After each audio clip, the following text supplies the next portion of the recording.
Hey folks, welcome. Today is the introduction to the Center for the Political Future. We're going to be talking about scholarships, internships, and basically what the center is and does. My name is Kami. I work in politics, and my name is Kami. I recognize that it's weird, but that's my name. I am the executive director of the center. I also teach a couple of classes here at USC, one class on how to start and run a nonprofit. It's called Doing Good. That's why I got the Do Good on my mask here. I also teach a class called People Skills for the Modern Workplace, which is basically a class on how not to be a jerk at work. So, the main job though, and why we're here today, is about politics. The Center for the Political Future has been around in some form or another since 1976. We're one of the oldest institutes of politics in the country. In 1987, it changed its name to the Jesse M. Unruh Institute of Politics, and then in 2016, changed names again to the Center for the Political Future. I wanted to share with you kind of the why, the purpose of what the center is and does with a couple of statistics. And one of them is the year 1950. We're going back 70 years. 1950, the American Political Science Association put out an urgent report about how our political parties were too similar in 1950. It was a big problem. In 2019, the American Political Science Association did a survey and asked, how many of you think we would be better off as a country if large numbers of the opposing party just died? And 15% of Republicans, 20% of Democrats said we would be better off if large numbers of opposing party just died. How do we go from being too similar to wishing death upon the other side? It's been quite a journey, folks. And that level of partisanship is something that we don't just see at our federal political institutions, but we see it in our city governments. We see it at our dinner tables, and it's really uncomfortable. Just being able to communicate with people who have different ideologies has become increasingly difficult. Now, enter the Center for the Political Future. We are an antidote to that. We push back against that. We teach interpersonal skills. We teach practical politics. We recognize that it is necessary, not just necessary, vital for the future of our country, that people who don't agree with each other be able to work together to get policy done. So that's what the center is all about.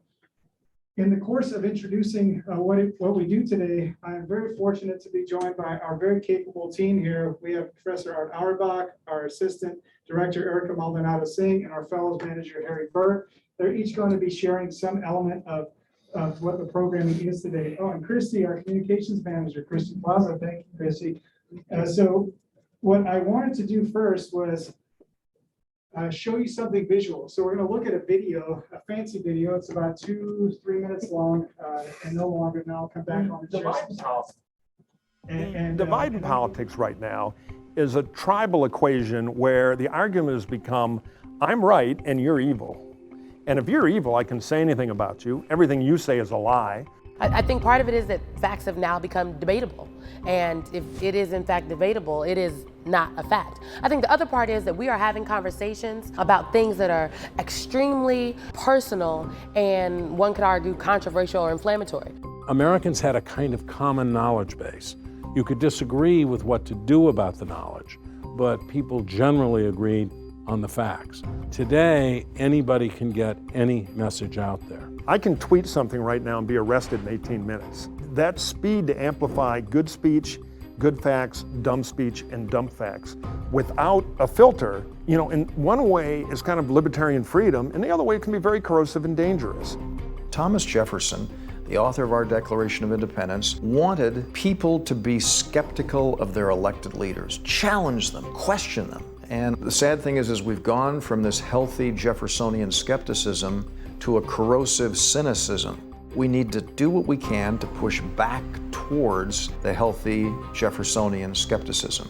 What are the incentive set we need to try to move back in that direction, and how to study it both with practical politics and with what we can learn from academic research and the resources we have here.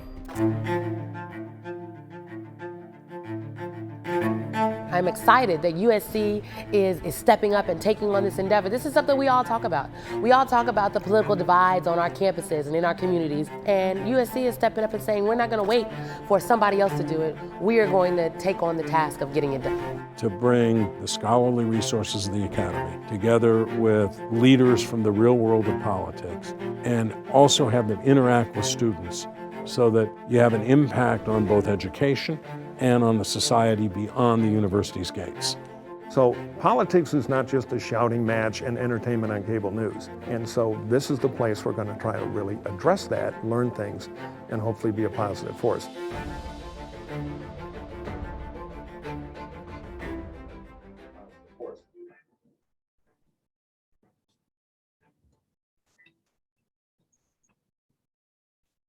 All right, I hope you guys enjoyed that.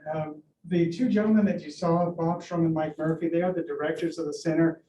Erica's going to talk a bit about a program they'll be hosting tomorrow, but just so you know, and they're not here so you can't see them blush, but they're big deals. So Mike Murphy, he was the campaign manager for John McCain, for Mitt Romney, for Jeb Bush. He famously spent $100 million for the Jeb Bush political PAC in about 3 months. He's very proud of that. And he's been on the Republican trenches for a long, long time. He is the political frenemy, right? Friend, but opponent of Bob Shrum. Bob Shrum was a campaign manager for Al Gore, for John Kerry, and he was really close friends with Ted Kennedy. He has been involved in dozens and dozens of campaigns opposing Mike Murphy. The two of them realized that American politics are on the verge of being broken, and the best thing they could do was join forces, even though they were on opposite sides. So they came together. When Bob got the offer, he said, I'll take it if you bring on Murphy. And so that's why we are the only center in the whole country that has this bipartisan leadership structure. So we're kind of walking the walk as well as demonstrating it through our programs. So what I'd like to do now is pass the baton over to my colleague, Erica Maldonado Singh. She is Assistant Director. She's also a 5-year veteran of the Center for Political Future. Going to walk you through some of the programs.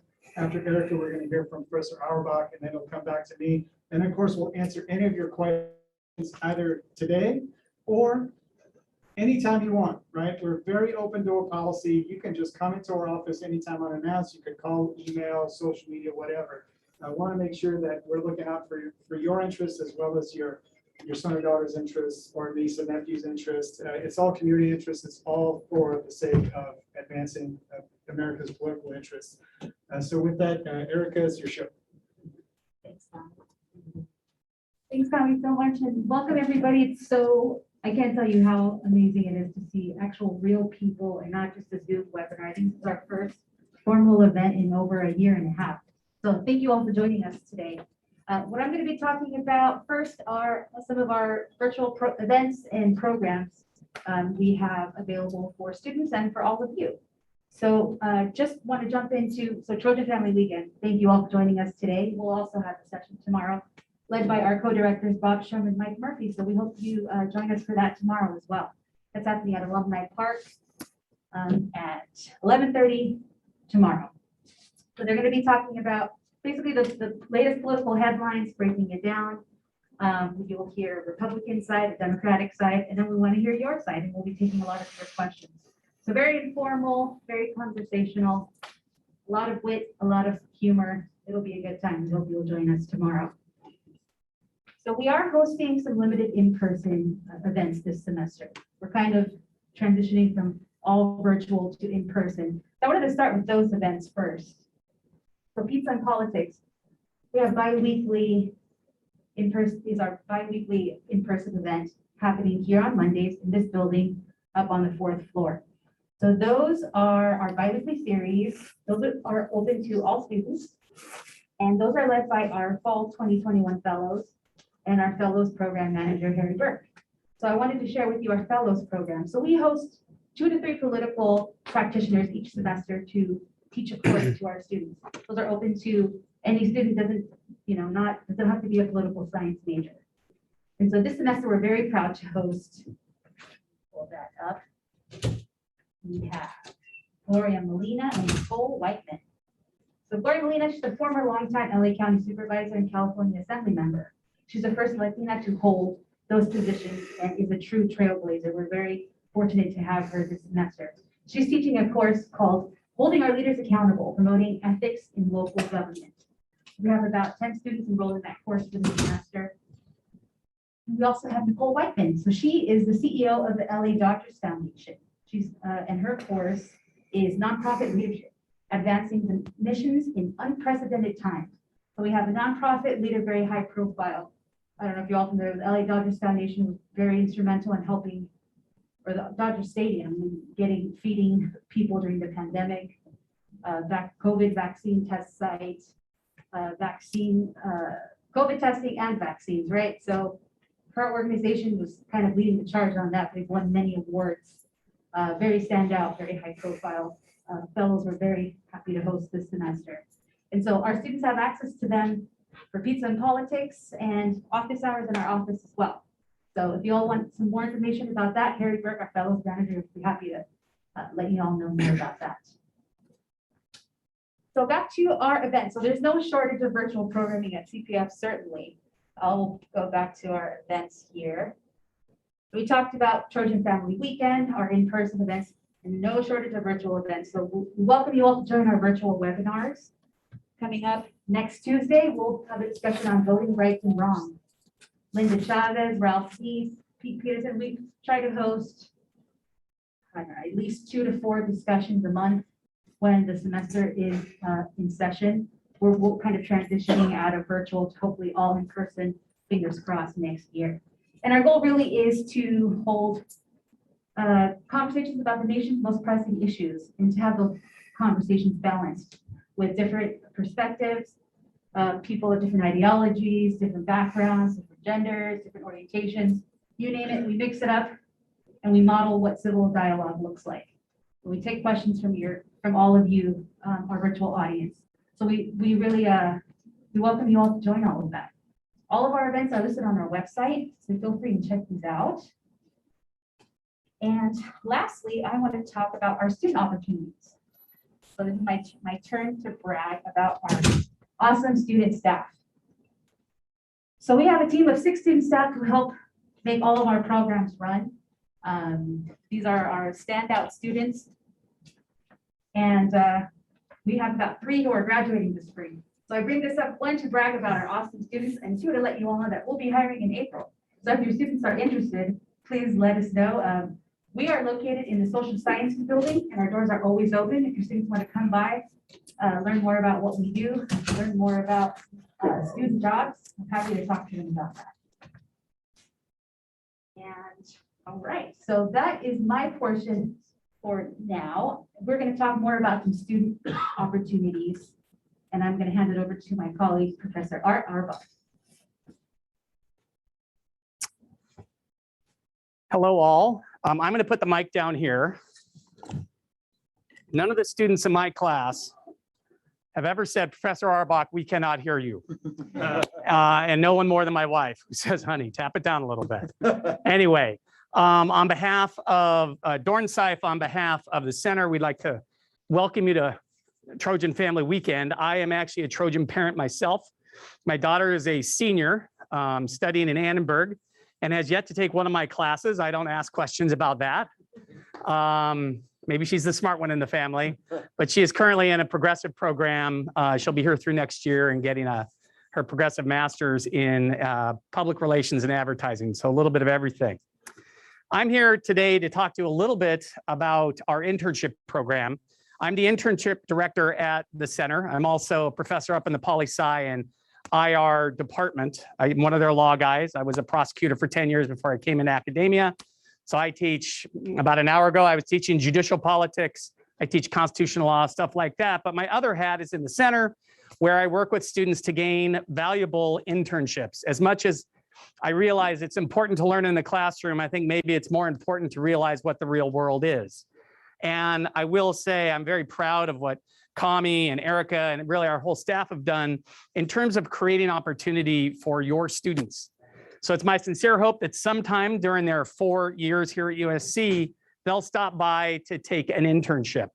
As Kami had mentioned, we have been doing internships at the center for, I think, in the neighborhood of 40 or so years, maybe even more than that.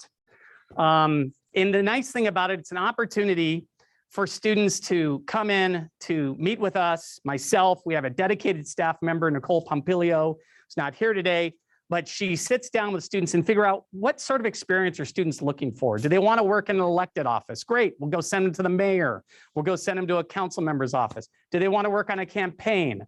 Would they like to work for an NGO? We have a lot of students very interested in very specific policy areas, such as the environment and the like. We have political consulting firms. We work with over 200 providers here in Los Angeles. And our goal is to listen to our students, help them with their resume and cover letters. It's always kind of comical to look at a sort of first go around for a resume. That's our job, is to help sort of, puff it up a little bit. And then if we have that existing relationship, we actually apply on their behalf. After a short interview, ideally, and almost every time they get the internship, but that is just part of the piece of the puzzle. What we do from there is we are able to enroll them into an academic class in political science, Poli-Sci 395. If your students are studying international relations, there is the counterpart to that, which is IR 391. And students spend the bulk of their time at that internship. So where they would normally be sitting in a classroom, they're working at that internship. Of course, the pandemic has thrown an interesting wrench into our lives. So we do have some students doing virtual. Last year, everyone almost to a T was doing virtual, and that was okay, but certainly not our goal. My goal is to get students into an office, to learn how to work with people, to learn how to pick up a phone and say, hello, this is Congressman so-and-so, to learn how to interact with people. You can't get that in a classroom, to be totally honest. It's the practical part of life. So our students work with the providers, but they are getting academic credit. So that's where I come in.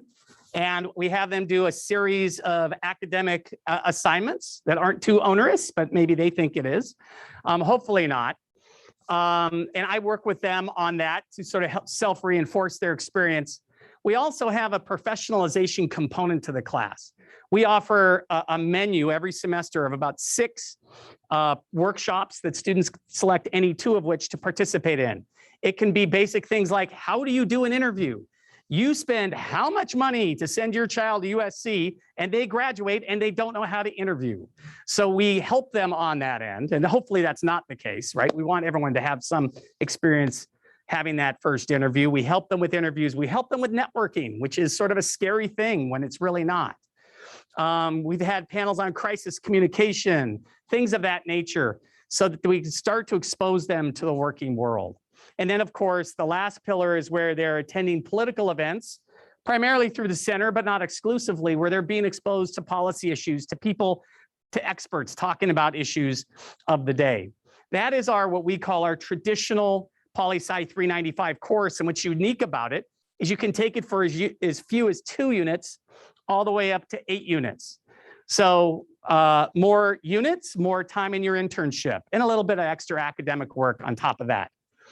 What's nice is that students can kind of customize the class that they're putting forth. And as we all know, 4 units at USC is 16 units, which gives students, I mean, you get a package up to what, 18 units. So I often tell students it's a nice opportunity to add on a 2-unit internship. It's about 8 hours a week. Either split it into 2 4-hour days or 1 full day on Friday when most professors aren't teaching. But it does give them a way to fill out those last few units, which we all know are very expensive. And so that is probably our largest program. About 10 years ago, we instituted a separate internship program known as the California Policy Research Internship Program, which really needs an acronym. We were approached by an organization called Project Vote Smart. Some of you may be familiar with it. It's an organization, nonpartisan, that is designed to educate the public on stances of people running for office, policy issues that might be coming up on propositions, initiatives, and whatnot. They came to us and said, wouldn't it be great if your students did research for us and they could get credit for them? And we said, sure. We worked with them for about 18 months on this pilot program. Ultimately, financially, it didn't make sense for them to stay here at USC. But what we came to understand is we had a big interest in students who wanted to do research in the social sciences.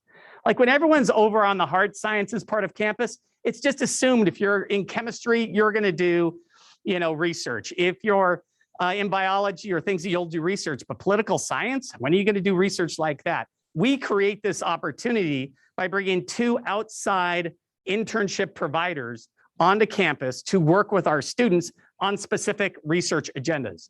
This semester, we're working with Supervisor Holly Mitchell's office on guaranteed basic income plan that Compton and a few other cities are going to be implementing in the next 6 months.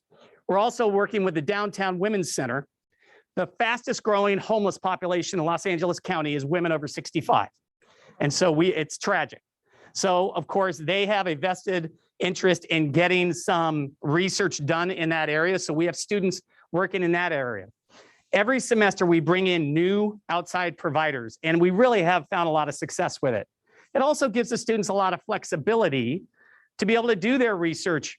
And I wouldn't recommend this at 1, 2, or 3 a.m. I know what I'm doing at that time, but it's amazing how I get emails from students at 2 or 3 in the morning and they're wide awake, Jake, right? So it gives them the flexibility. They don't have to go on campus or go off campus. They stay here. They periodically meet with the providers.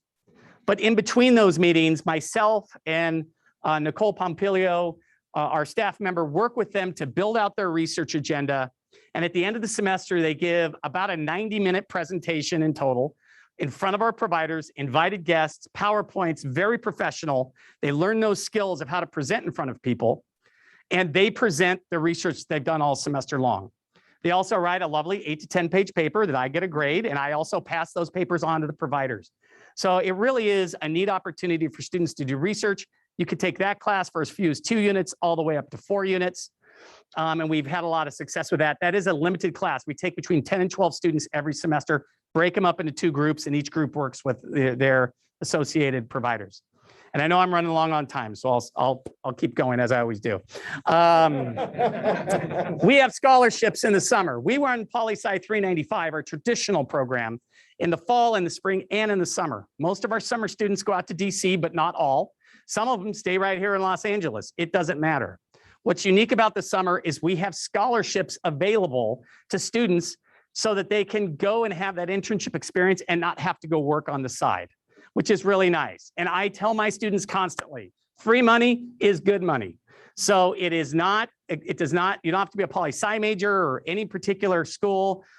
You apply in the spring, our applications are online, and we typically are able to give out some level of cash to in the neighborhood of 30 or so students. And we also give out a series of 2-unit internships, 395 credit. And those, as you all know, are very expensive units as well. So lots of opportunities for students to participate in the summer and have that sort of unique experience. Personally, I went to DC for 6 months. When I was in college, it was one of the greatest things I ever did. We have DC Dornsife, which is every spring. I recommend your student look into that if they're really politically oriented. You just can't get that experience anywhere else. It's awesome. Last but not least, one of our last programs or other programs that we run, I always have to remember this. It's the Sorrel Sacramento Leadership Summit, which we run in the spring. We take about 20 to 25 students.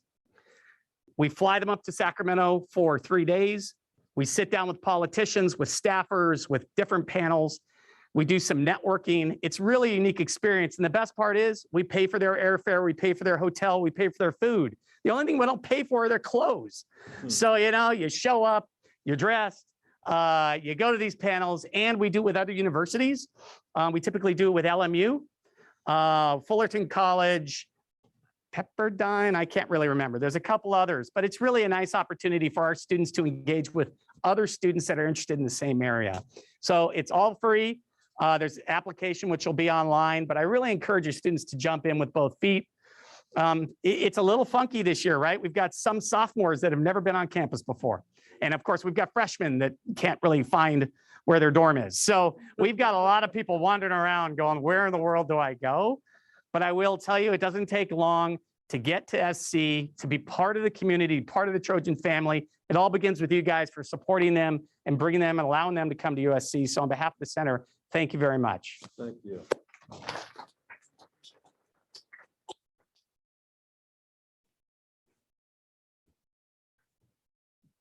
Thanks, Art. Thanks, Erica. I only have a couple more things to mention, guys. So you're here to learn about internship scholarships, and I realize this is a bit cheeky of me to even bring this up, but I want you to know that we have something called the Center Leadership Circle. USC is a 501c3 nonprofit, and there's hundreds of departments and centers, all of them competing to get the main entity, USC, to fund it. We are no exception.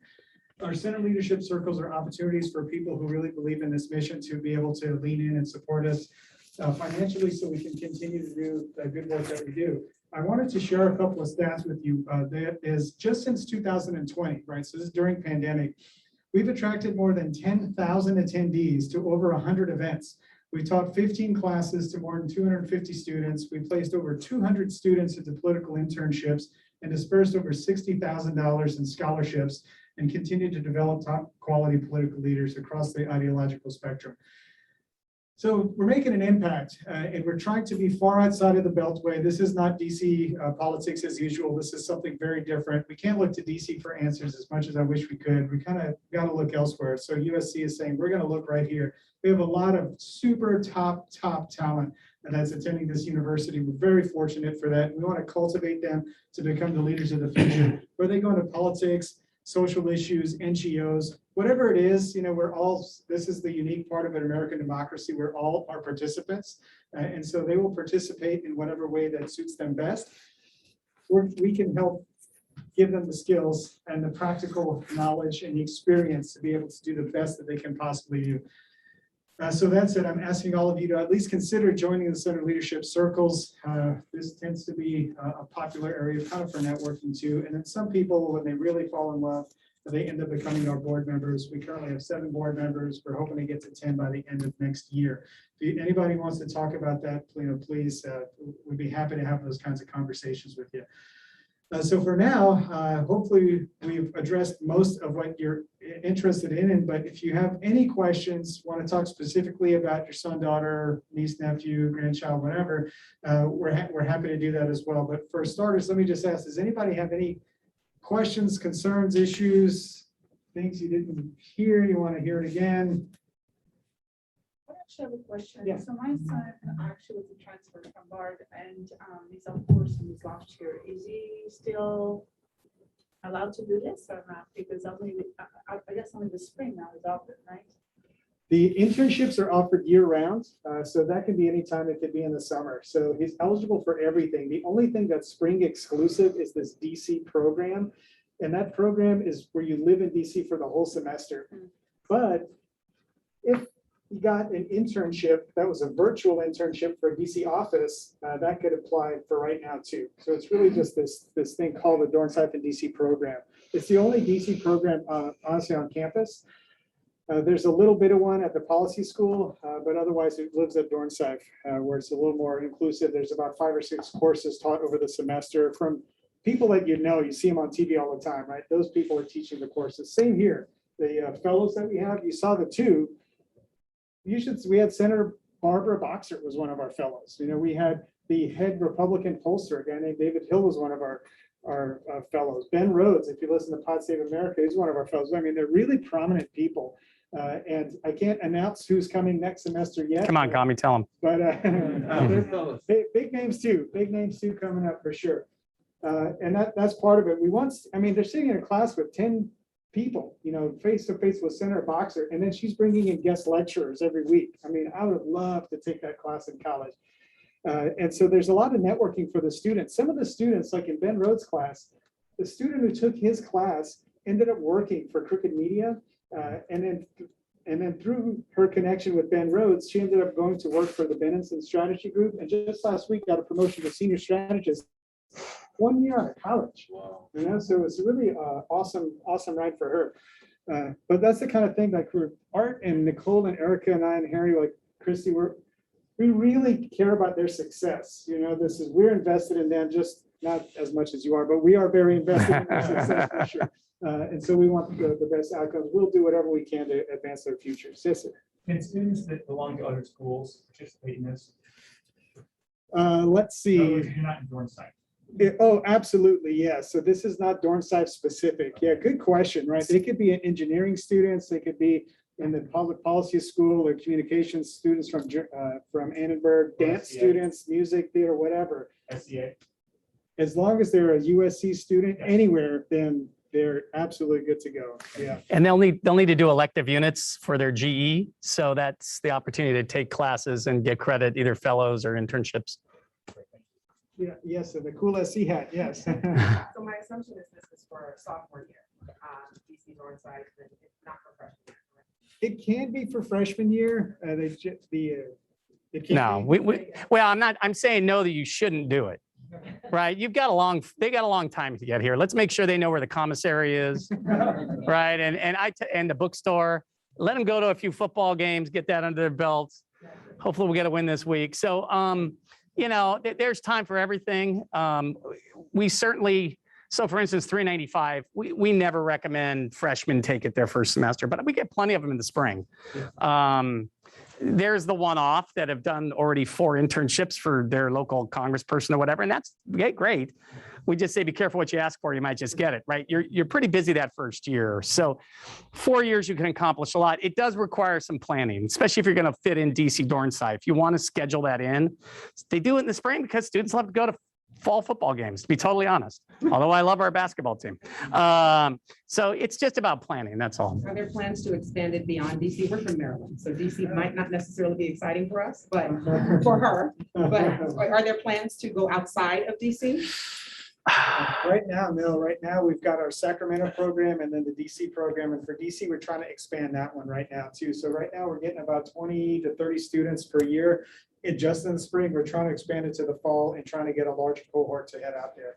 Once we establish ourselves, though, I don't see why we wouldn't. I mean, USC does offer a overseas study program.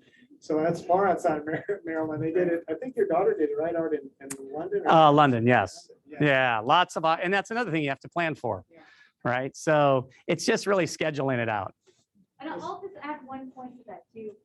We do help our students find an internship, but students can also come to us with an internship secured already, and we can enroll them and they can get course credit. And it doesn't have to, so over the summer, what that means is it doesn't have to be in LA. So you mentioned Maryland. So if you're going to go back home and be in Maryland for the summer and you want to do an internship there, you can still enroll in the course, apply for the scholarship, and pursue that internship. It doesn't have to be in LA specifically. Good point. Yes, sir, in the back. So, first of all, thank you. My son is in your DWC research group. Oh, wow. Oh, great. Patrick Oswald, I don't know if you recognize him. Sure. So he loves it. I was going to say community action is what he's all about. He wants to do more of it. And it was easy to find the link for him to apply. He said, I just typed it in and did it.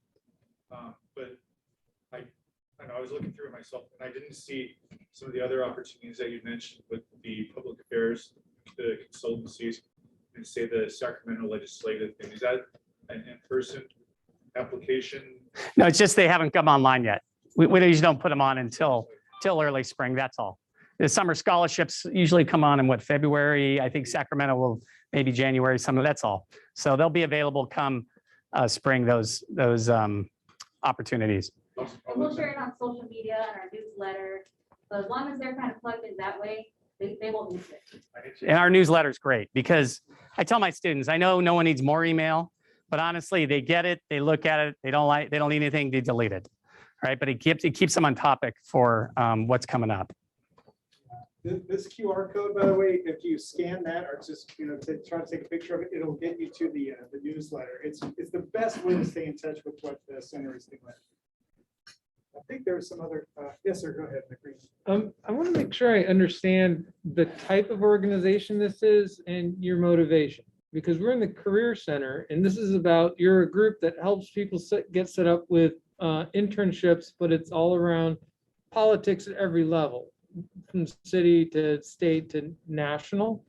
But you have your own budget where you take donations, and you're both professors on campus, but I'm not sure what schools you're a part of, because I assume this organization is not a part of the political science academia world. Interestingly enough, it started out connected to the poli-sci department. It sort of became more financially independent and separated out, I don't know how long ago, but a ways back. I teach within Dornsife. I teach within POIR, Political Science and International Relations. Kami works more for the programming through the dean's office. I believe that's where it's situated. So there is a career center. Not the problem, the challenge is that certain departments are not as large as others. POIR has a faculty of 62 faculty. It is the largest department within Dornsife and perhaps even the university. Because of that, and we have external funding that helps us run our programs, we can take care of people that are interested in politics. And politics touches a lot of different areas. It's not just poli-sci. If you're in a smaller department and you don't have the resources to create an internship program, the university has the Career Center where they can assist in placing you in internships that focus on that field. So like maybe it's sociology or psychology or something like that. So we are just fortunate that we have this funding stream through Dornsife and through our independent donors that allow us to run this really robust program.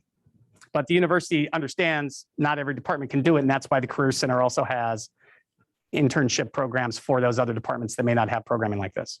But the main motivation behind it must be that you want students to be better citizens in a democracy.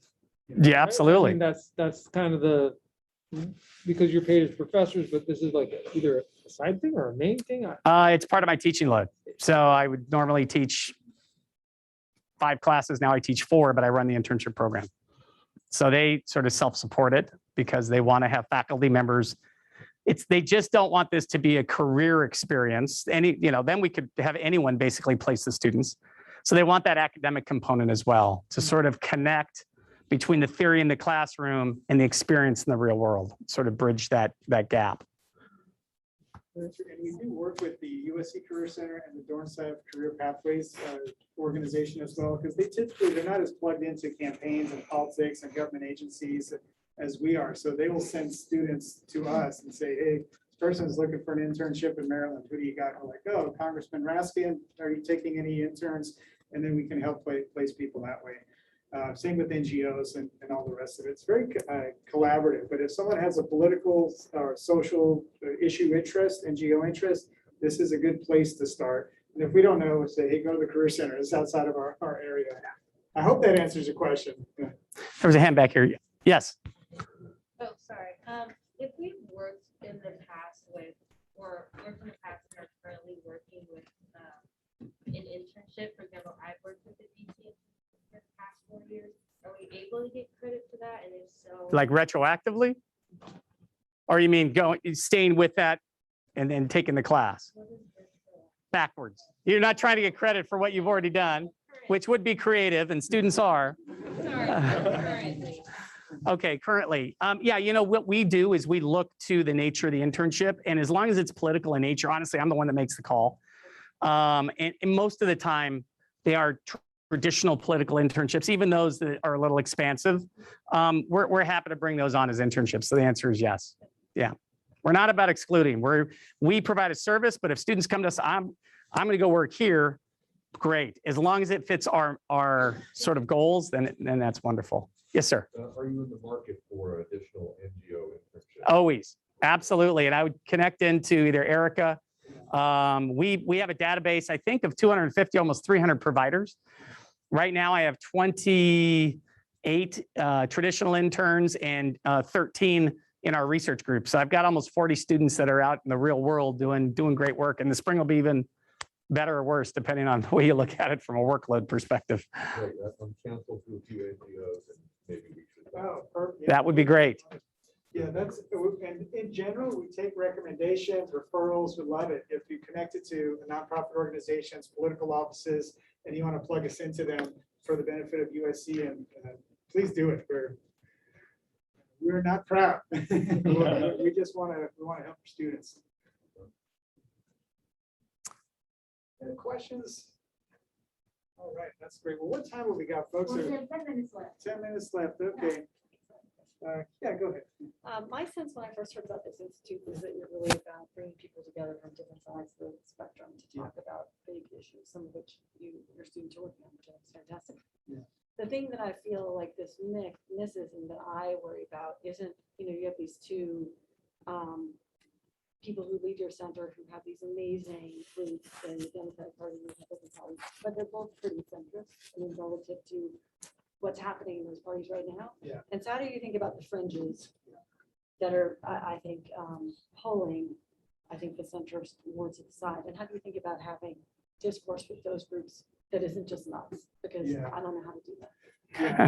You can answer that one, Connie. So the question is being here is our Bob Trump, who considered himself a progressive 30 years ago, by today's standards, is pretty much a centrist Democrat. And Mike Murphy, who was kind of a firebrand, John McCain brand, by today's standards, he's on the anti-Trump side of the Republican Party, which is like maybe 15% of them. So how do we talk to the fringes, or do we talk to the fringes? Is there something to be gained for that? So what you said, to make sure that a conversation is not nuts, that is a baseline criteria, honestly. We want the conversations to be constructive. And so that makes recruiting sometimes difficult on either side of the spectrum, right? The conversations need to come from people who are willing to have a constructive conversation. If they're there just to be ideologues, then there's no point. You know, we can just listen to their podcasts or watch their videos, and it's not really a conversation. But if they come for conversation, we are eager to have it. So our board is pretty diverse. We've got prominent libertarian. We've got someone who's a big Trump supporter. We've got someone who is the opposite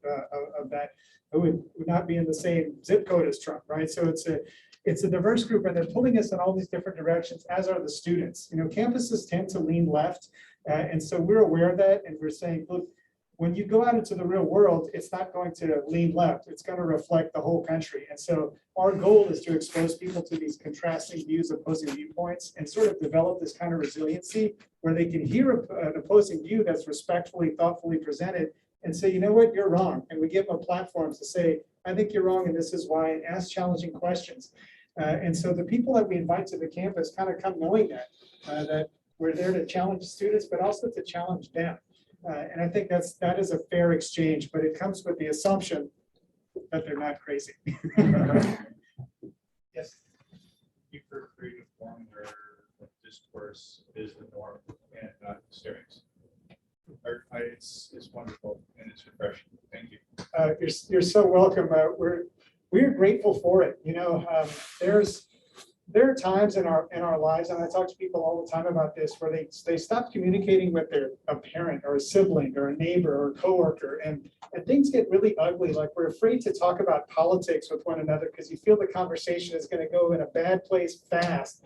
And our whole system is not designed to work that way. So the advice we give one another is never talk about religion and politics. Well, in a participatory form of democracy, if you don't talk about politics, then you take away the oxygen.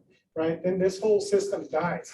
So we have to talk about politics. The point is not that we disagree less, the point is that we disagree better. And I think that's what we're trying to teach, is that you can disagree better.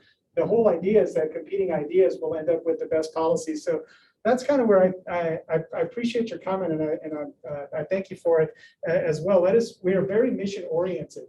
You know, we really do want to be part of that national solution. And because USC is such a prominent university, other universities are now looking to us. We work in collaboration with Harvard University's Kennedy School of Government, with University of Chicago's Institute of Politics, Georgetown's School of Public Policy, American University, on and on and on. So they look to us for leadership for how do you do it? How do you bring people together in a way that adds light but not heat to conversations? And how can we help to depolarize America one conversation at a time?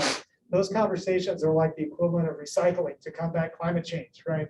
We're doing our part to make our country a little better and a little stronger, and build those resiliency skills. Anyway, sorry, I don't mean to get on my soapbox, but About 4 minutes left. yeah. Yes, sir. Does USC follow kind of similar to kind of the University of Chicago publish these principles around like free speech on campus? Like, how do we create an environment where students are comfortable to express opposing points of view?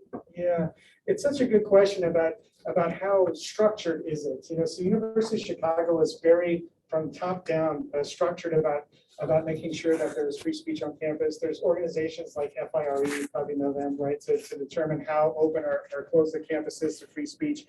We don't have anything that is that structured. We do have this center, and we do have, and as a center, I can say we have a lot of support from our dean. She believes in this concept called the academy in the public square, that the purpose of the academy is to contribute to the community. And so our purpose is to contribute these depolarization skills, practical politics, advancing American democracy in all through a prismatic way, right? It could be advocating for social justice issues as much as it can be for advocating environmental policy, as much as it can be for campaigns, elections, and so forth. So it's that broad range. But the short answer to your question is no, we don't have that sort of Chicago structure. Is that a direction we're moving towards, or are we looking? You know, if I had a magic wand, we would have that. But, you know, the university, as you know, has had its share of challenges in the last few years, and I don't think that's a priority for right now. But as we continue to go and grow, you know, this center has had a new dean, Dean Amber Miller at Dornside for maybe 3 years. And so we'd like it to be, as we increase our stature and our exposure, we'd like that to be a message where we can show some even greater national leadership on those kinds of issues. That's a great point. And if that's your background, you know, I'd love to tap into your knowledge about how to make that happen. We're just about at time. We have about 2 minutes left. All right, I can tell you this, guys, I mentioned the newsletter is the best way to keep in touch. This event right now, just so you know, it is also being live streamed on Facebook. So if you can't come to an event, you can always go onto Facebook and watch our events. Everything that is in person is also Zoomed and live streamed. The idea being that it's not just about who's in the room, our audience is national. And so you don't have to leave your couch to benefit. Yes. I just have a final question. So it's all very much geared toward American politics and the more American way of, how about some international blood? Yeah. So we are all global now and they've been into that. Yeah, it's such a good point. The question is about the center focuses domestically, but can it also focus internationally? And we're creeping there. So by that, I mean, we do work with the International Relations Department. We do help place students into internships, into foreign policy related NGOs and like State Department and other more internationally focused organizations. We collaborate and partner with them all the time. And the spring semester, we're bringing the head of the UK House of Commons. He's going to come to campus to speak to us. We've had Gordon, I'm blanking on his name. Brown. Gordon Brown, thank you. Gordon Brown, Prime Minister. He's come and spoken to us a few times before. We have Prime Minister of Spain. Prime Minister of Spain, right? He spoke at our climate conference. You're right. Some of these issues don't know borders, right? The climate doesn't know borders, right? So we do some of that, and we'd like to grow that way. We're seeking funding now so we can establish a foreign policy fellow within our center as well. That's something we would love to be able to host. Commies, there's also the Center for International Studies, CIS, which is run through the former School of International Relations. It's Professor Ben Graham is heading it up. And it does certainly tend to be more research oriented as opposed to programming, but I do know they run some programs as well. Center for International Studies. Folks, thank you so much for your time today. Have a fabulous time on USC campus.